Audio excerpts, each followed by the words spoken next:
Welcome back, everybody, to the Breakthrough Moment podcast. I'm Zac Deane with special guest Amy Novotny. Thank you for joining us, Amy. How are you? Thanks for having me, Zach. It's a pleasure to be here and just excited to talk and share, especially with someone who's in the health and wellness world too. I'm excited to interview you. This introduction, I'm excited to share with everybody. If you guys are out there, if you're into health and wellness, pain reduction, anxiety relief, listen up. Grab your pen and papers. This is going to be an awesome podcast. So let me give you a quick introduction, Amy, and we'll jump into the first question. So, Amy, for those of you who don't know, Amy is the founder of the PABR Institute, which focuses on pain, stress, and anxiety relief. She utilizes 16 years of different modalities such as orthopedics, sports, geriatrics, nerve and injury, and pain relief. And some of the interesting facts about Amy: she's a co-author of 3 different books. These books are quite interesting. I'm just going to read them out, which is quite fun. So, Don't Quit: Stories of Persistence, Courage, and Faith. Success Habits of Superachievers. And from WTF to OMG with a little LOL. Wall Street Journal bestseller. Congratulations. Thank you. Amy speaks multiple languages and is an absolute athlete. You've accomplished athlete 40 plus marathons, 10 ultra marathons, including 2 100 miles and an Ironman athlete. That's a triathlon. And also you're an award-winning wildlife and landscape photographer with work featured in National Geographic Your Shot. Overall, Amy's vision, I was like, Amy, what is your mission? What is your vision? It's to help revolutionize the healthcare industry and giving people control back to their health, helping people get back in control with their health and give them options. So Yeah. without further ado, let's hear it. What's been some of your biggest breakthrough moments throughout your career and life? Yeah, absolutely. So I'll kind of give a couple that kind of combines a little bit of my background together. So I got my doctorate first in physical therapy, or physio, as it's also called, and I realized that wasn't the answer.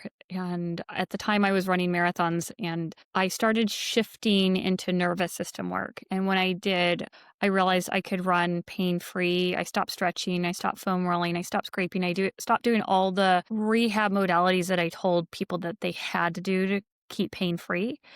And I switched into changing my breathing mechanics and addressing the fight or flight nervous system. And as soon as I did that, I qualified for Boston easily. I ran marathons pain free. I ran 50 milers pain free. And people from around the world started to come to seek out help to get them out of pain that other people couldn't solve. And it led to a world famous photographer hiring me for 6 months to travel around the world, literally from the Antarctic to the Arctic, to keep him out of a knee replacement surgery and a rotator cuff surgery. And when I finished that, I started my own business and happened upon Robert Kiyosaki, who is one of the world's famous financial authors. And he was unable to get out of pain for over a year. And I worked with him a few times and got him out of pain. And he became a very vocal spokesperson for me and telling people that I was his body healer. And so that was just a lot. Basically, I had to listen to myself when I faced a lot of resistance with going mainstream and stumbling on things that were new and unique, and following and trusting what I was stumbling on. And then taking a leap of faith when people reached out to me and said, "Hey, can you help me? Can you give up your life and travel the world?"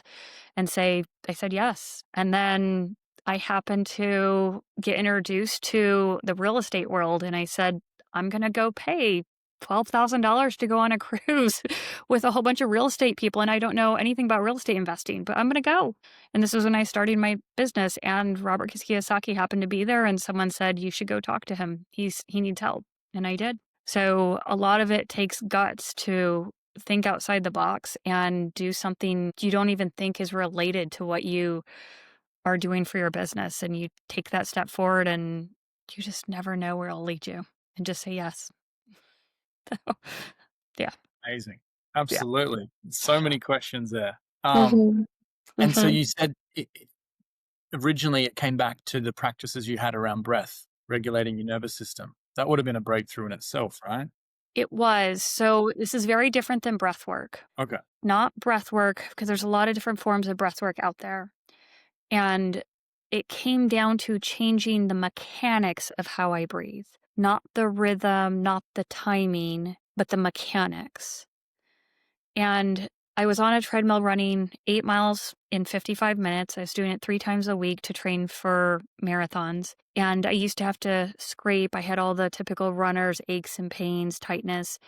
And when I changed my breathing mechanics by dropping my rib cage down and letting my belly spill out as I exhale, not suck it in, but let it spill out, I could feel my nervous system calm down and it released tight muscles in the middle of a fast run. And once I realized that I reversed typical breathing mechanics, I could get myself out of any pain. And that's when I stopped. I literally stopped stretching. I stopped foam rolling. I used the little tools that you call A-stem or Graston technique. I stopped using all those tools to scrape my legs because I didn't need to. I released the muscular tension that developed under a stressful condition. And at first, I thought of it as a physical remedy for people. And then as I started working with people, they started telling me their blood pressure dropped. They didn't need as much blood pressure medications. They didn't need as many anti-anxiety medications. They didn't feel as stressed. They felt calmer. Their relationships improved. And that's when I realized it was much more than just a physical thing. And that's when I dove into, okay, this is nervous system work. It's the autonomic nervous system. It's the flight or fight nervous system. And then I started getting clients, they had digestive upset. That was their issue. And it was triggered because their nervous system was ramped up and it was related to the anxiety. And so once we got their breathing mechanics to change, the rib cage dropped down, their whole entire existence changed. Now they weren't breathing in a fight or flight pattern. Now they weren't eating in a fight or flight pattern. Now they weren't walking in a fight or flight pattern. Now they weren't reaching in a fight or flight pattern. Anything you do during the day, you can look at and see, am I doing it in a fight or flight pattern or not? Even as fundamental as breathing, going to the bathroom, how you eat, how you sit, all of it adds up to whether you're in a heightened state or not. So there will be other people listening, entrepreneurs and business owners who are in a state of anxiety. They're eating rushed. They're getting to the meeting late, or they're failing and not hitting their targets. There's multiple amounts of fires they got to put out, through the day, or even just in someone's head. Right, our mind is so powerful at creating stress. So, what would you say are some recommendations to support us at Mhm. work or at our businesses to really drop into that state? Right. So let's say your schedule can't change. So I always talk to people about time pressure. Time pressure is one of the biggest stressors that we have. Do you have back-to-back meetings where you can't catch a breath, can't go to the bathroom? So obviously changing those things. Let's say you can't change those things. Let's say your life is just full of one thing after another. And at the moment, you just need to survive. So if you just need to survive, you need to learn how to change your breathing mechanics and how you hold yourself so that your body gets permission on a daily basis to release. That's the true key. We're never taught how to release daily. We're never taught that as a kid. We're never taught that growing up. We're not taught that in school, in college, university, or in work. And so any mental, emotional, intellectual, spiritual, or physical stressor will cause muscles to contract without your awareness. It's not enough to just sit and meditate and say, let me clear my mind or my emotions, because you've already trained your physical body to stimulate the nervous system. So the nervous system I'm talking about lies along your spine. If you are overusing your back muscles, which 99.9% of the modern world does, they overuse their back muscles, so you're constantly stimulating that fight or flight nervous system physically. So your body is going to be already on edge and the muscles already a little bit contracted. You can feel this as I wake up stiff. My upper shoulders feel tight. There's knots there. My low back feels tight. My front of my hips feel tight. My hamstrings feel tight. Those are all signs that your nervous system has caused muscles to contract and pull things out of position without your awareness. When that happens, your body's now in a heightened state. So whatever happens mentally, emotionally, and intellectually or spiritually is now going to be perceived at a greater danger because physically you're set ramped up.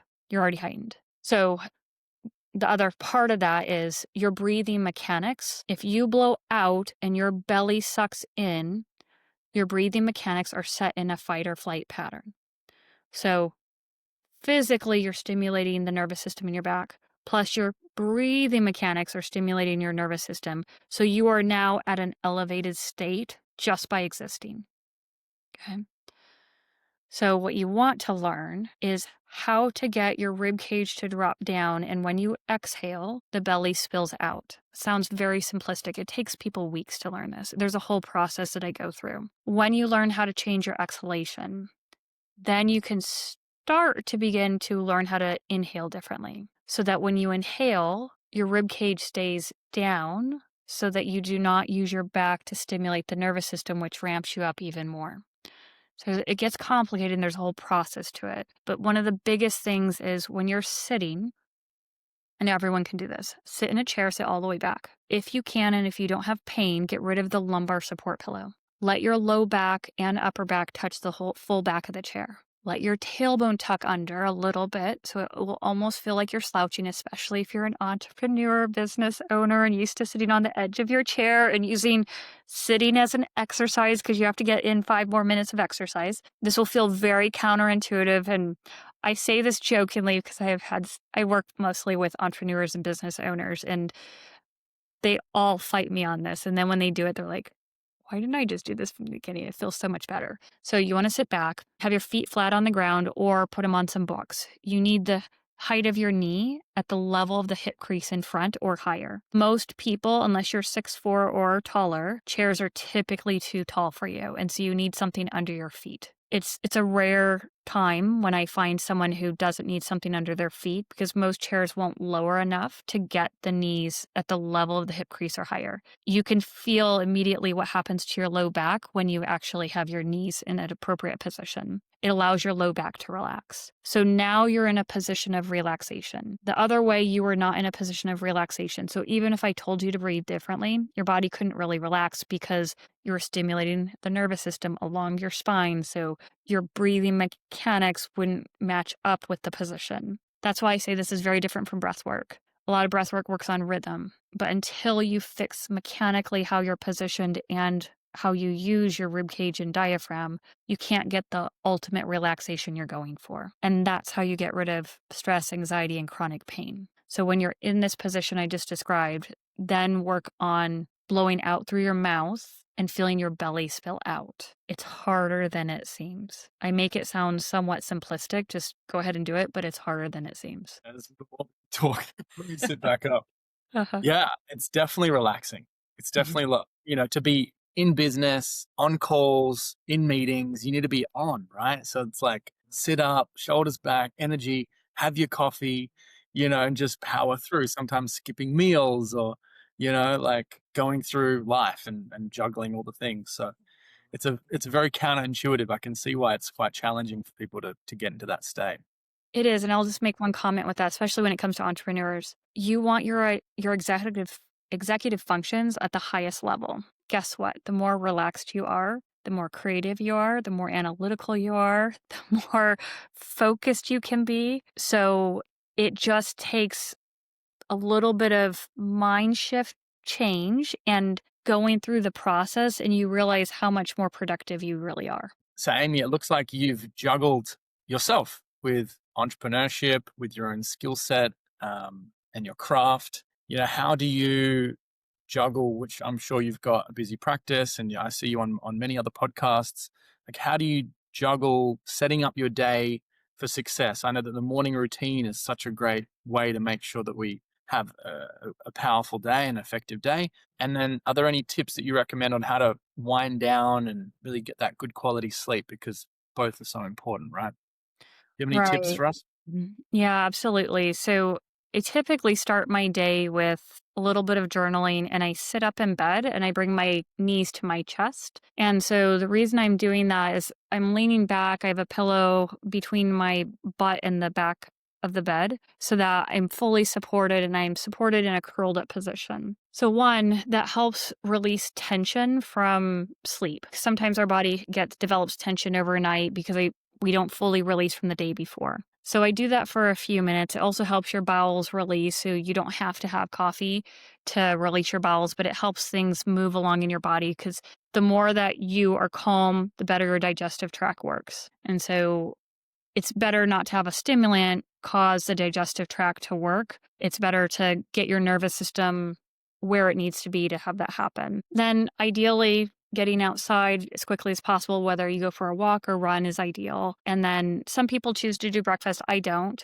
I don't feel the need to eat right away. If I've fully rested overnight, I don't feel like I need to put food in my body right away. So I will do those things and prepare for the day and then start my workday. I'm very cautious about scheduling things, and I always make sure I have 15-minute breaks in between meetings or with clients because I want the time to regroup and relax. For me, it's very important to release throughout the day, not just at the very end of the day. And so then as I'm winding down for the evening, I typically do some reading. I don't have a TV. I haven't had a TV since 2010, and I don't plan on getting one.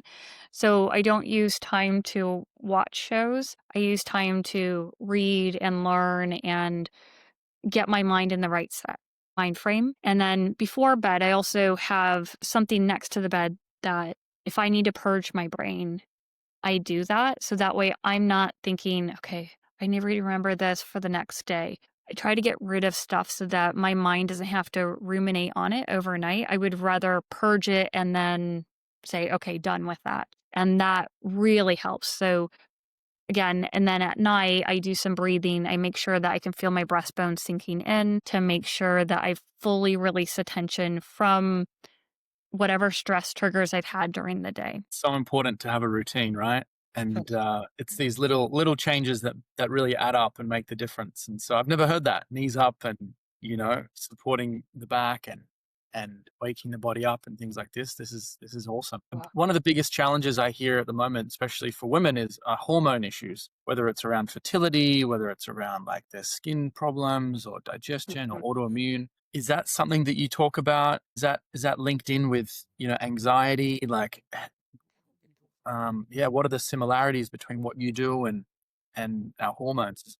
I'm guessing it's all related. It is related to this autonomic nervous system. The fight or flight nervous system affects every organ system in our body. The endocrine system is included in that. It gets complicated because a lot of our hormone regulation is helped or worked on or fixed at night.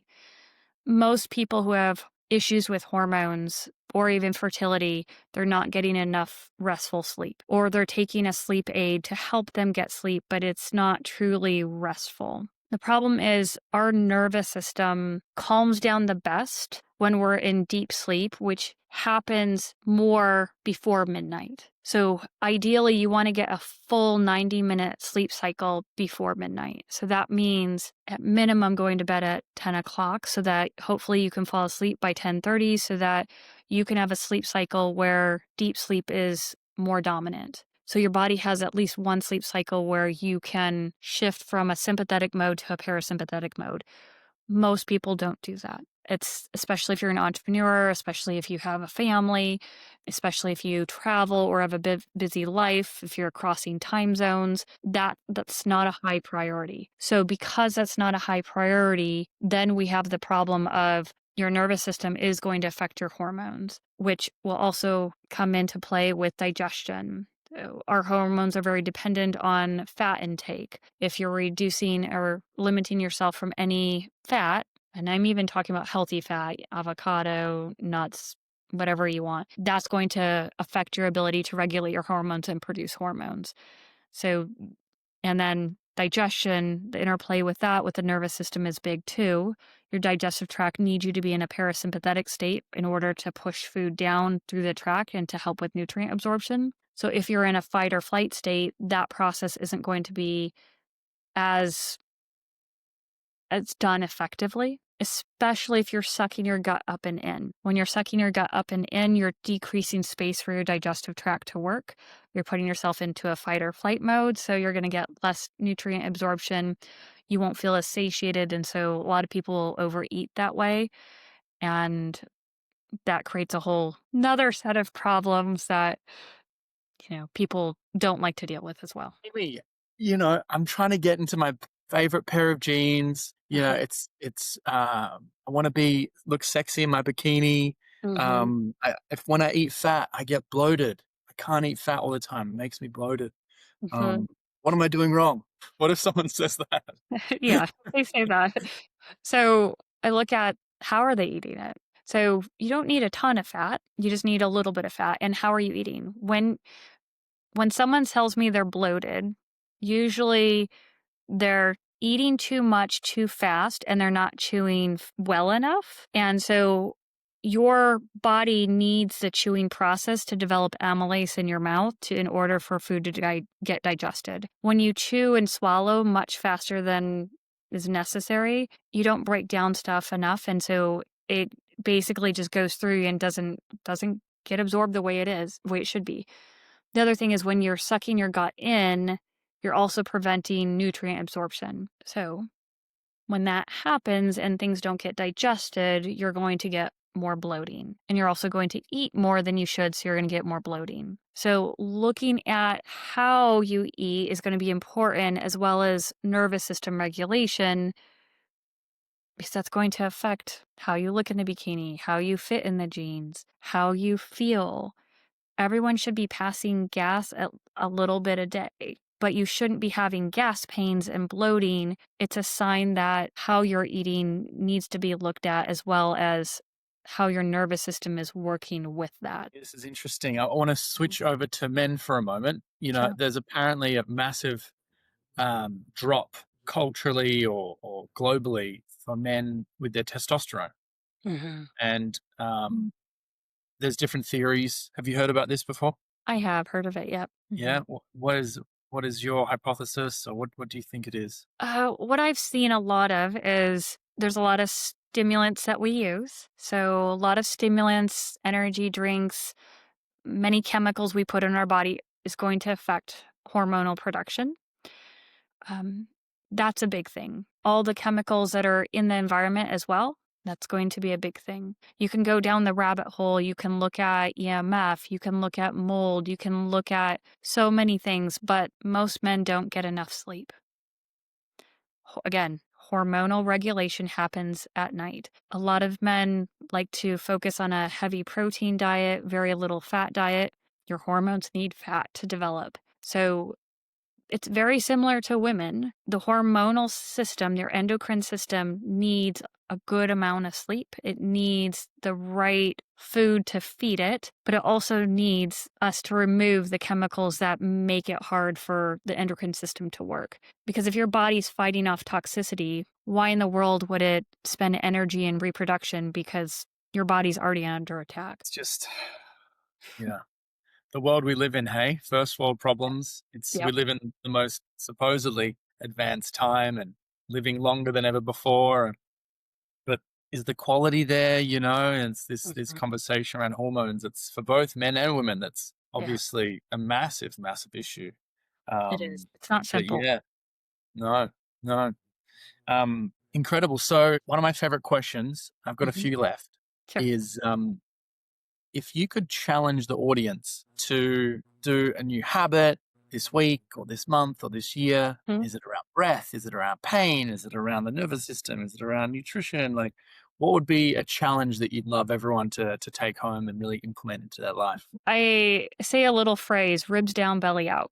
That's the challenge. Can you drop your ribs down and let your belly hang out when you're sitting, when you're standing, when you're in front of a loved one, when you're walking around in the store?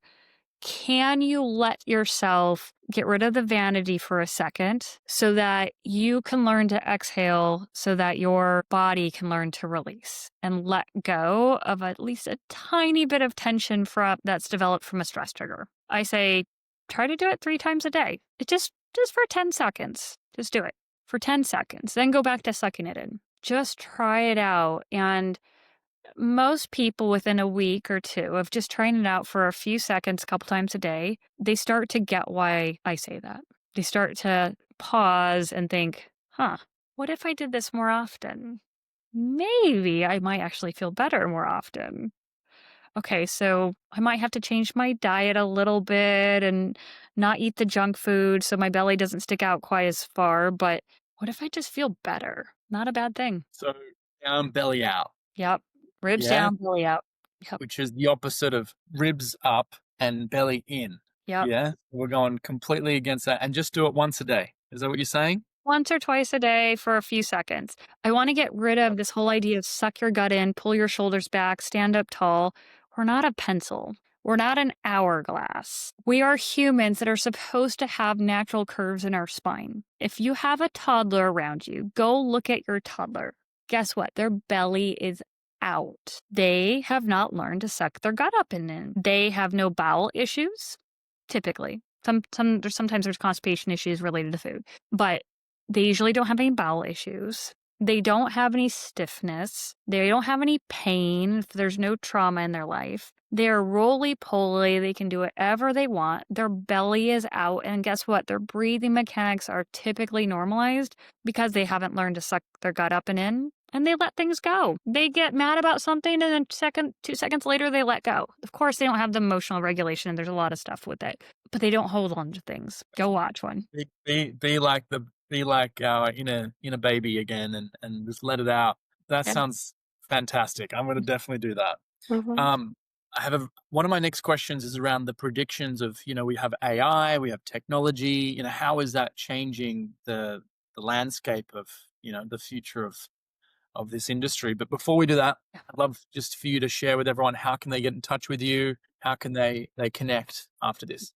Yeah, so the easiest way to reach me and just learn more is go to my website. It's PABRinstitute.com, PABRinstitute.com.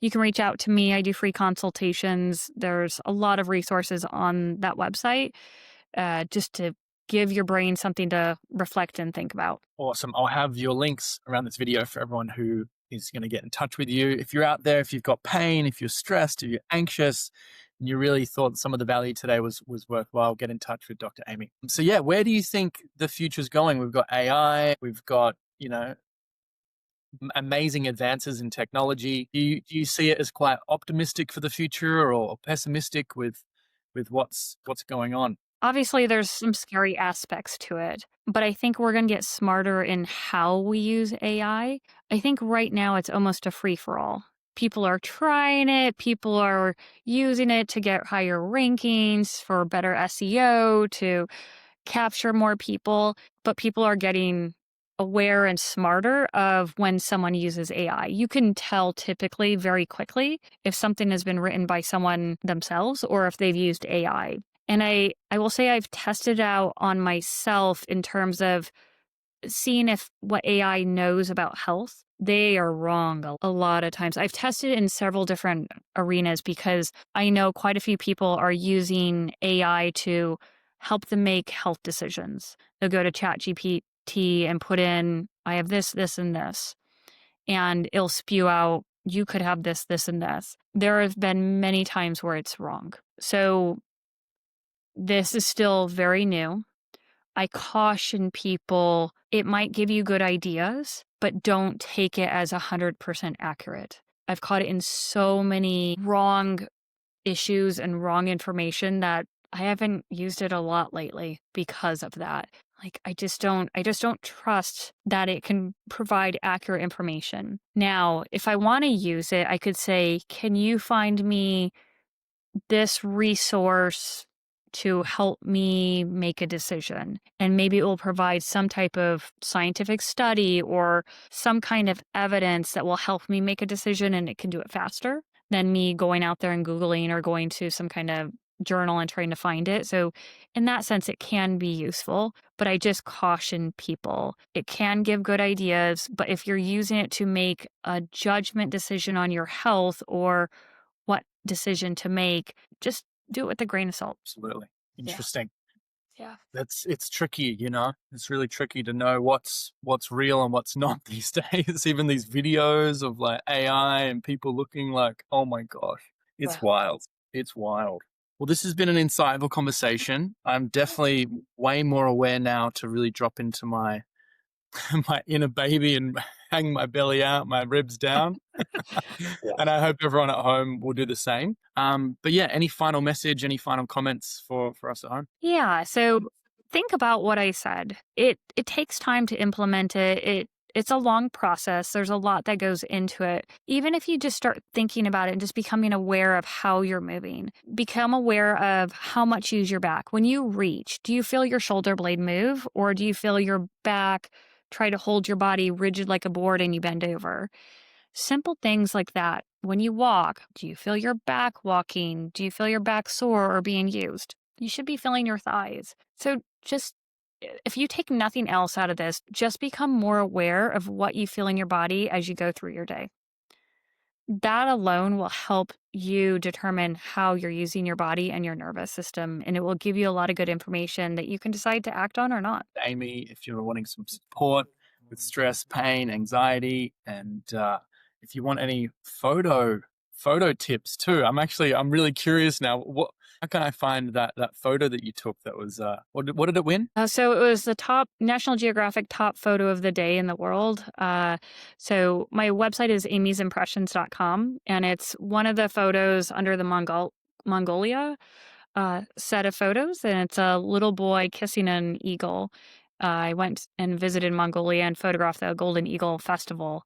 And it's typically adult males who participate, and they just started allowing younger kids and females participate when a young girl won the competition a few years prior. And so we were there. It was right when a movie came out about her, and I got this shot of this little boy kissing a golden eagle, and that was the top photo of the day. So yeah. Doesn't look real, like because you never usually see like a human with an Mhm. animal, especially a bird like that so close. So that's beautiful. Oh my gosh, everyone check it out. amyimpressions.com/portfolio/Mongolia-1. Yeah. So awesome. Thank you so much for your time. We look Thank you. forward to seeing you next time. Thanks, Thank Amy. you.